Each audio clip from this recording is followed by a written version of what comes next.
আসসালামু আলাইকুম। এই মবের মূল্য কবে শেষ হবে? আগে শুনতাম মগের মূল্য, এখন হলো মবের মূল্য। এই মবের মূল্য দিয়ে ইউনেস্কো সরকার একের পর এক যা করতেছে তা ইতিহাসে বিরল। তারা বাংলাদেশের জন্মের সাথে জড়িত যে বাড়ি ৩২ নম্বরের বঙ্গবন্ধু শেখ মুজিবুর রহমানের বাড়ি, যে মানুষটি এদেশের নাম দিয়েছেন বঙ্গবন্ধু। এদেশে মানুষ দিয়েছে বঙ্গবন্ধু, আর সে বঙ্গবন্ধুই এই দেশের নাম দিয়েছেন বাংলাদেশ। সেই মানুষটির বাড়ি তোমরা গুঁড়িয়ে দিয়েছ। কিন্তু তোমরা ভুলে গিয়েছ যে একটি বাড়ি ভেঙে ফেললেই বঙ্গবন্ধুকে এ জাতির থেকে দূরে সরানো যাবে না। বরং বঙ্গবন্ধু ছিলেন, আছেন এবং ভবিষ্যতে অনন্তকাল ধরে উনি থাকবেন। যতদিন বাংলাদেশ আছে। কারণ তিনি হাজার বছরের শ্রেষ্ঠ বাঙালি। সেটা এমনি এমনি মানুষ বলে নাই। এরপরে ধরে যে গাজীপুরে যখন এই তথাকথিত মবদের বিরুদ্ধে জনগণ ঝাঁপিয়ে পড়লো, জনগণ প্রতিরোধ গড়ে তুললো, তখনই তোমরা ডেভিল হান্ট নামে তথাকথিত হিজড়া বাহিনী দিয়ে সেটা পরিচালনা করা হচ্ছে। আচ্ছা, আমার খুব প্রশ্ন যে যারা চুরি করে, যারা খুন করে, যারা লুটপাট করে, যারা অগ্নিসংযোগ করে, তারা ডেভিল, না যার বাড়িতে লাগায় সে ডেভিল? তো সেনাবাহিনী, তোমাদেরও এটার উত্তর দিতে হবে যে তুমি কার বিরুদ্ধে কি করছো। এখন হঠাৎ করে এই ইউনুস ছাগল যে ফাউন্ডেশনে যে টাকা দিয়ে যে পেয়েছে, সে এখন তার বোধোদয় হয়েছে যে না, এটা করা উচিত হচ্ছে না, কিন্তু সে নিজে অনুমতি দিয়েছে। কারণ তারা আগে থেকে ঘোষণা দিয়ে এই কাজটি করেছে। আজকে দেখলাম যে বইমেলাতে যে লঙ্কা কাণ্ড, এই ঘটনা বইমেলার ইতিহাসেই প্রথম। বইমেলা, আপনি হামলা করে একটি স্টল বন্ধ করে দিবেন। কি বই আছে, কি বই নেই। যে বইটা আছে সেটা বইমেলা থেকে বাংলা একাডেমি কর্তৃক অনুমোদিত। বাংলা একাডেমি কর্তৃক নিষিদ্ধ নয়। সেখানে আপনি হামলা করে মন যা চায় তা করবেন। আরেকটা জিনিস দেখলাম, কেন আমি জাতীয় পতাকাটা আজকে গলায় দিয়েছি। কারণ এই একটি পতাকা দিয়ে আজকে আমার একটি বোন তার ইজ্জত রক্ষা করেছে। তিনি কেউ নন। তিনি প্রাথমিক বিদ্যালয়ে প্রিলি রিটেন ভাইবা দিকে ঠিক একজন শিক্ষার্থী। তারা আন্দোলন করছেন তাদের ন্যায্য দাবি, তাদের চাকরিতে যোগদান করতে হবে। তাদের যে ৫,০০০ পরিবারকে তোমরা পথে বসিয়ে দিয়েছ, তাদের যে রুটি রুজি, পেটে লাথি মারতেছ, তার বিরুদ্ধে তারা আজকে আন্দোলন করছে। এবং যেভাবে নৃশংসভাবে তোমরা জলকামা লাঠি নিক্ষেপ করে তাদেরকে হতাহত করছো, একজন বোন মিডিয়াতে বলছেন এরকম একটা পতাকা দিয়ে সে তার ইজ্জত রক্ষা করেছে। এই তার জন্য মূলত আমি পতাকাটা গায়ে দেওয়া। আজকে আরেকটা ঘটনা দেখলাম, সাংবাদিক বলছেন যে নাহিদ ইসলামের বাবাকে ৩ কোটি টাকা দিতে হচ্ছে একটা চ্যানেল অনুমতির জন্য।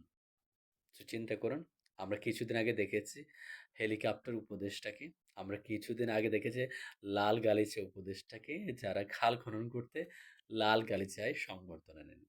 আর আম ৫-১০ হাজার টাকার কম্বল বিতরণ করতে তারা ১০ লাখ টাকার হেলিকপ্টার ভাড়া করেন। সো ক্ষমতা পেলে মানুষ কত কিছুই করে। আবার আমরা দেখেছি স্নাতক পাশ করে একজন শিক্ষার্থী ২, ৪, ৫ বছর চাকরি করে ২, ৪, ৫ লাখ টাকা জমানোর পরে বিয়ে করে। আর আমাদের কচি-কাঁচার উপদেষ্টাদের বন্ধুরা ৬ মাস না যেতে সবাই বিয়ে করা শুরু করছে। বুঝুন কেমন ইনকাম হচ্ছে। আপনারা একটু চিন্তা করে দেখুন যে আসলে। সো এই যে চট্টগ্রাম সমিতি, এনজিওগ্রাম, কচি-কাঁচার বাচ্চা পোলাপান দিয়ে দেশ চালানো এত সহজ নয়। লেগে গেলে ভালো, না লেগে গেলে খারাপ। যেমন পেয়েছি সেখান থেকে নিয়ে নিয়েছি।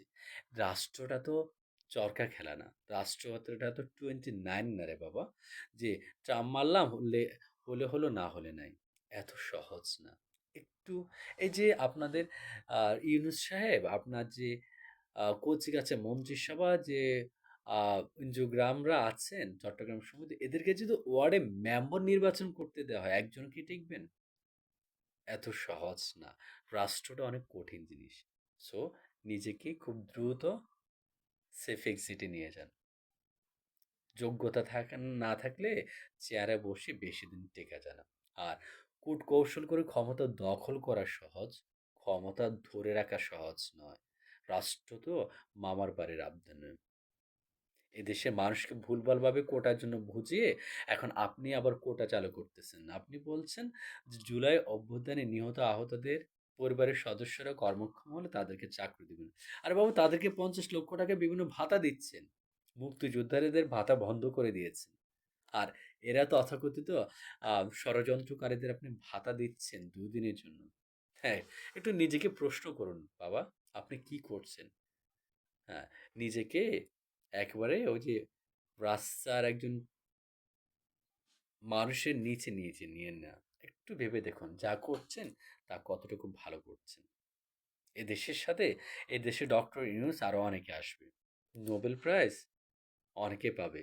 বিল ক্লিনটনসের টাকা দিলে ফজলে হাসান আবেদও নোবেল প্রাইজ পাবে। এরকম হাজারো এনজিও আছে, অনেকে পাবে। সো জাতির ইতিহাসে শ্রেষ্ঠতম মহানায়ক একজনে হয়। এদেশের নাম একজনে রেখেছেন, বঙ্গবন্ধু। নিজেকে বেশি চিন্তা করার দরকার নাই। একটু ভেবে দেখুন, একটু শুভবুদ্ধির আপনার উদয় হোক। সময় থাকতে একটু বুঝেন। একটা কথা আছে লালনের, সময় গেলে সাধন হবে না। সময় থাকতে না বুঝলে সাধন হবে না। ক্ষমতার চেয়ারটা অনেক গরম না? অনেক গরম। একটু নরম হতে দিন, একটু ঠান্ডা হোক, তখন আপনার একটু বোধোদয় হবে। কিন্তু তখন আর পেছনে ফিরে তাকানোর সুযোগ পাবেন না। সো এই সময় যারা এখনো আমাদের মহান এই মুক্তিযুদ্ধকে ধারণ করেন, লাল সবুজ পতাকাকে ধারণ করেন, যে মানুষগুলো এই রক্ত দিয়ে এই দেশকে স্বাধীন করেছে তাদেরকে ধারণ করেন, তাদের সকলকে সেলুট। এদের বিরুদ্ধে আরেকবার যুদ্ধের জন্য প্রস্তুতি থাকুন। এই অপশক্তিগুলো এদেশকে পাকিস্তান বানাতে চায়। অন্তত শেষ রক্তবিন্দু থাকতে কোনোভাবে এদেশকে পাকিস্তান বানাতে দিয়েন না। আপনারা সকলে ভালো থাকুন, সুস্থ থাকুন। আল্লাহ হাফেজ। জয় বাংলা, জয় বঙ্গবন্ধু।